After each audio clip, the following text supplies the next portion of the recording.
Have you ever gotten that gut feeling that something is wrong? That instant jolt when every instinct in your body tells you what you're seeing just doesn't add up. That's exactly what hit me the night two men in bargain bin uniforms strutted onto my front lawn, waving plastic badges and introducing themselves as HOA officers. At first, I honestly thought it was some weird neighborhood joke, but the situation went downhill faster than I could blink. It all kicked off when my teenage son, Ryan, was walking home from his part-time shift. My wife, Claire, had gone out to meet him halfway. That's when these so-called officials swooped in, stopping them on the sidewalk and accusing Ryan of violating some imaginary community curfew. They claimed he wasn't allowed to be out past 9, and that Claire was encouraging misconduct.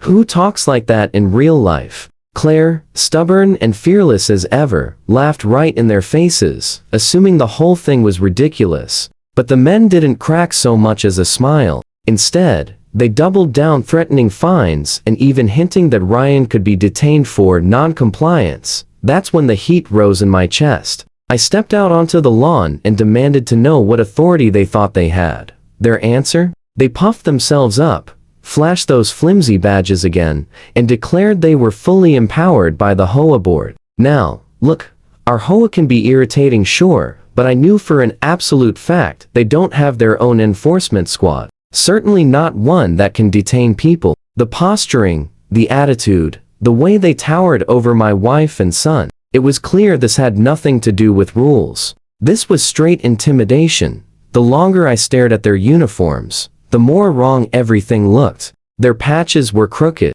Their embroidered logos didn't match. Their radios were literally cheap toy walkie-talkies. These guys weren't HOA, and they definitely weren't law enforcement. They were frauds, but the real question gnawing at me was, why target us? Claire whispered, "Don't escalate," but the line had already been crossed. One of them grabbed Ryan by the arm and started dragging him toward their beat-up car parked near the curb. Claire screamed, and every ounce of anger I'd been holding back erupted. And then here's the twist. These imposters had absolutely no idea that the one woman you never want to provoke in this neighborhood was already on her way. Claire's mother, a district attorney. The night was far from over, and the real game was only starting.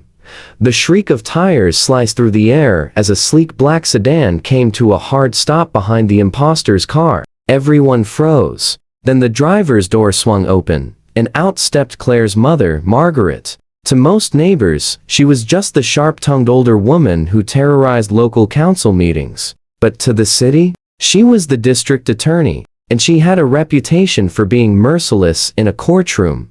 Margaret's heels clicked sharply as she strode toward us. Her voice cut through the night with the kind of authority that made real officers snap to attention. "What exactly do you think you're doing with my grandson?" The imposter holding Ryan dropped his arm immediately. He forced a stiff smile. "Ma'am, just enforcing HOA regulations." The boy broke curfew. "Strict rules, ma'am." Margaret's eyes narrowed. "Curfew under what statute? Show me the ordinance. Actually show me your IDs. Both of you."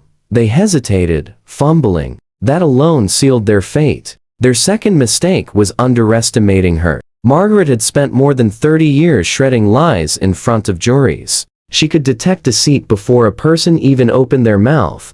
"You have 5 seconds before I call real law enforcement," she said. "And trust me, when they arrive, they won't be nearly as patient."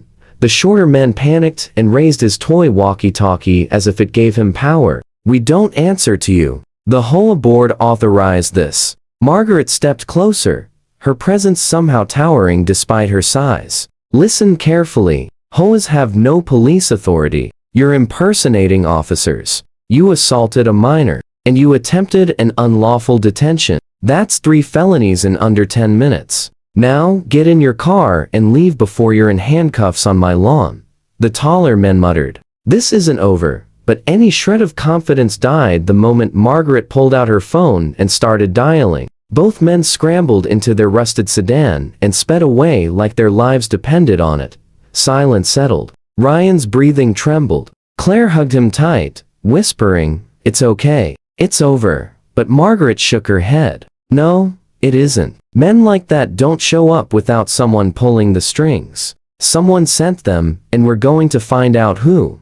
Her words chilled me. She didn't sound like a protective grandmother. She sounded like a prosecutor preparing to open a case. And if she was right, then last night wasn't the end. It was the beginning of a neighborhood war.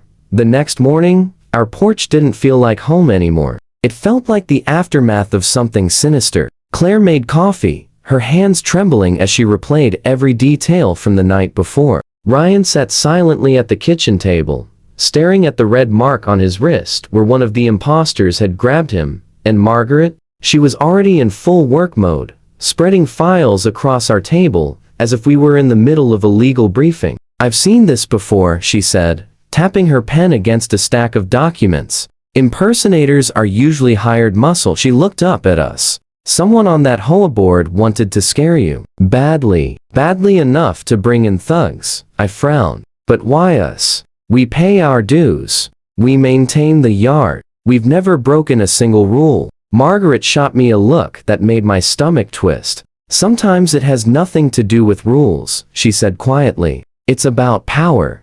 With that, she flipped open her laptop and went to work. And when Margaret worked, it was like watching a machine sharp, calculated, unstoppable. She had TIs everywhere, judges, detectives, clerks, even private investigators who still owed her favors. Within an hour, she was pulling up license plate data, scanning property histories, and scouring every HOA meeting record she could find. Her focus was laser precise, clinical, ruthless. Meanwhile, I decided to run my own little reconnaissance. I strolled around the block, pretending to jog, nodding at neighbors as if everything was normal. But when I reached the cul-de-sac, something caught my eye. One of the imposters' beat-up sedans was parked crookedly near a driveway, same dents, same peeling paint, and that same crooked patch tossed onto the dashboard like a forgotten toy. And whose driveway was it sitting in? The HOA president's. When I got back and relayed everything to Margaret, a fire lit behind her eyes. Fury mixed with vindication. "Exactly what I expected," she said. "This wasn't random. They targeted you because you turned down his proposal." Claire blinked. "Proposal?" Margaret nodded sharply. "The pool fund. Last month, the HOA president pushed hard for that new community pool renovation. Half the board hated the idea. And you," she pointed at Claire, "you were the loudest voice against him. You embarrassed him in front of everyone. Now, he's trying to punish you." It clicked instantly. This wasn't about curfew. It was never about rules. It was about shutting up the one household that dared challenge his authority. Margaret sat back, her eyes blazing. "He thinks intimidation is going to force you into line. He has no idea. He picked the wrong family." Claire squeezed my hand, but the tension in her grip told me she was scared. "What if he pushes harder? What if the next time is worse?" Margaret smirked, not kindly, but like a woman who had taken down criminals far more dangerous than any HOA bully. "Then we'll be ready. And when those imposters come back, they'll be leaving in real handcuffs." The lines had been drawn. And Margaret wasn't planning to defend, she was preparing to strike. 2 nights later, the imposters returned. Only this time, they weren't walking into a frightened household, they were walking directly into a trap. Margaret had mapped everything down to the second. She had contacted her friends in the police department, laid out the impersonation charges, and arranged for plainclothes officers to sit hidden nearby. An unmarked patrol car waited 1 block over, engine quiet, lights off, ready to move. Inside the house, Claire and I acted like nothing was out of the ordinary. Porch light glowing, door cracked open. Ryan is doing homework at the table, but beneath the calm, the tension was suffocating. My pulse thudded loudly in my ears. Then the sedan rolled up, headlights dim. Same dented pile of junk. Same 2 men wearing those laughable bootleg uniforms. They stepped out like they were the kings of the neighborhood. The taller one smirked when he saw me. "Thought you could ignore HOA authority, huh? Not tonight." I didn't speak. I didn't have to. Margaret stepped out instead, her voice slicing clean through the night. "Gentlemen, lovely of you to return. We've been expecting you." The shorter man scoffed. "Lady, you've got no power here." Margaret didn't even blink. She simply pressed one button on her phone. In an instant, Red and blue lights exploded at the end of the street. Two unmarked cruisers slid into position, blocking the imposter's car from both sides. Real officers jumped out, weapons drawn, voices booming with commands. The imposters froze, every ounce of their swagger draining away. "Wait!"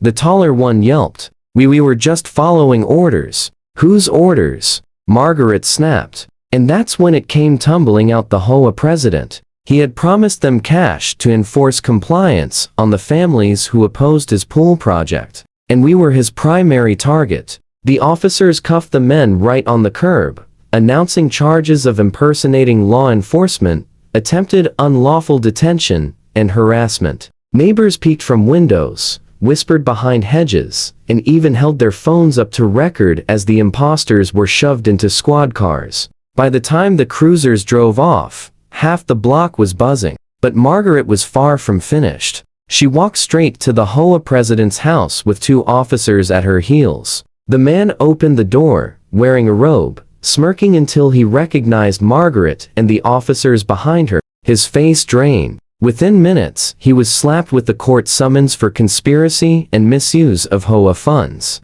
By sunrise, the entire neighborhood knew the truth. The man who pretended to uphold rules was nothing more than a coward with a checkbook and a bad plan. Ryan finally smiled that morning, the tension in his shoulders melting away. Claire wrapped her arms around her mother and whispered, "We couldn't have done any of this without you." Margaret straightened her blazer, calm as ever. "That's what family and justice is for." And just like that, those fake officers learned the harshest lesson of all.